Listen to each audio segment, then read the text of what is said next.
कुछ कर मत लेना, नहीं तो अनन्यता में फर्क पड़ जाएगा। एक बार रनवारी के महात्मा विचार किए कि द्वारिकापुरी दर्शन करने जा रहे हैं, तो श्री जी ने स्वप्न में कहा कि मत जाना, तुम हमारी दासी हो, वहां मत जाना। और उठे और विचार किया कि स्वप्न ही तो था, चले गए। वहां छाप लगती तप्त मुद्रा की, शंख चक्र आदि की। तो वैष्णव प्रायः सौभाग्य होता है, लेकिन हमारा सौभाग्य नहीं होगा।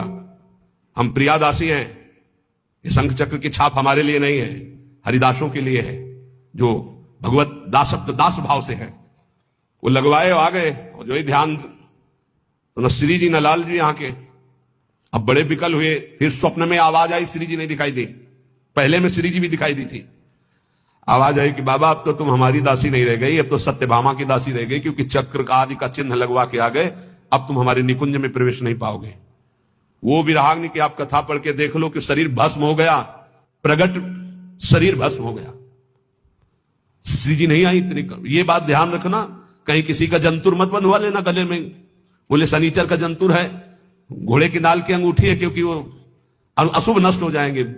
जब तुम्हें कहीं ऐसा लगे कि तुम्हारे ऊपर किसी का अनिष्ट होने वाला है, तो वृंदावन की रज लगा लेना, फिर हमें बता देना कौन अनिष्ट है। कोई अनिष्ट नहीं कर सकता। जिते विनायक शुभ अशुभ विघ्न करे नहीं। कोई हमारी बात को, प्रार्थना को मान लेना नहीं, हमारे श्री जी की शरणागति में कलंक लग जाएगा। कभी झाड़ फूक मत छू करवाना। हम देखते हैं ना, ये शरणागत तो हो जाते हैं, लेकिन अपनी अनन्य निष्ठा नहीं जान पाते। बोले कुछ बाहरी चक्कर, बाहरी चक्कर तुम्हारी बुद्धि का चक्कर है। श्री जी के अनन्य हो जाओ, कहीं कुछ नहीं है। तुम्हें जहां लगता हो कि यहां डर है, वहां जाके बोले ना राधा वल्लभ श्री हरिवंश। अगर वो न डर जाए जिसे डर कहते, तो हमें बताना। कोई डर नहीं, त्रिभुवन में डर नहीं। ये जो हम कह रहे हैं, इसको अच्छी तरह समझ लो, और अपने श्यामा श्याम के अनन्य होकर के उनके नाम जप में निरंतर लग जाओ।